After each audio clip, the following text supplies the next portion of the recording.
உங்கள் குழந்தைங்கள பூண்டு இஞ்சிலாம் சாப்பிட வைக்கிறது ரொம்ப கஷ்டமாக இருக்குன்னு ஃபீல் பண்ணிங்கன்னா நான் சொல்லி கொடுக்குற மாதிரி இந்த பூண்டு கடையில் செஞ்சு பாருங்கள். அப்புறம் அடிக்கடி கேட்பாங்க. முதல்ல ஒரு குக்கரில் 4 ஸ்பூன் எண்ணெய் சேர்த்துக்கலாம். எண்ணெய் நல்லா சூடானதும் 4 காஞ்ச மிளகா, அரை ஸ்பூன் மிளகு, அரை கப் அளவு பருப்பை ட்ரையாக சேர்த்து நல்லா வறுத்துக்கலாம். பருப்பு லைட்டாக கலர் மாதிரி வரும்போது உரிச்சு வச்சுருக்க 4-5 சின்ன வெங்காயம், கட் பண்ணி வச்சுருக்க ஒரு பெரிய வெங்காயம் சேர்த்து நல்லா வதக்கிக்கலாம். வெங்காயம் லைட்டாக வதங்கி கலர் மாதிரி வந்ததும் உரிச்சு வச்சுருக்க 2 கைப்பிடி அளவு பூண்டை சேர்த்து லோ ஃப்ளேமில் வச்சு ஒரு 5 நிமிஷத்துக்கு நல்லா வதக்கி விட்டுக்கோங்க.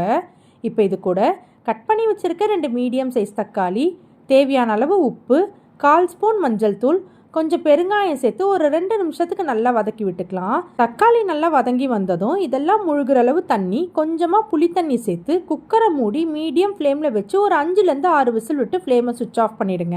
ப்ரெஷர் கம்ப்ளீட்டாக ரிலீஸ் ஆனதும் நம்ம வேக வச்சிருக்க எல்லாத்தையும் நல்லா ஆற விட்டு மிக்சி ஜாரில் சேர்த்து ஃபைனாக அரைச்சி எடுத்துக்கலாம். அடுத்து கடாயில் கொஞ்சமாக எண்ணெய் சேர்த்து நல்லா சூடானதும் கடுகு, பெருங்காயம் தாளிச்சுக்கலாம். இது கூட நம்ம அரைச்சி வச்சிருக்க பருப்பு, பூண்டு எல்லாத்தையும் சேர்த்து கொஞ்சமாக தண்ணியும் ஆட் பண்ணி நல்லா கலந்து விட்டு ஒரு 2 நிமிஷம் கொதிக்க விட்டு கொத்தமல்லி போட்டு சர்வ் பண்ணிக்கோங்க. ரொம்ப டேஸ்டியான பூண்டு பருப்பு கடையல் ரெடி.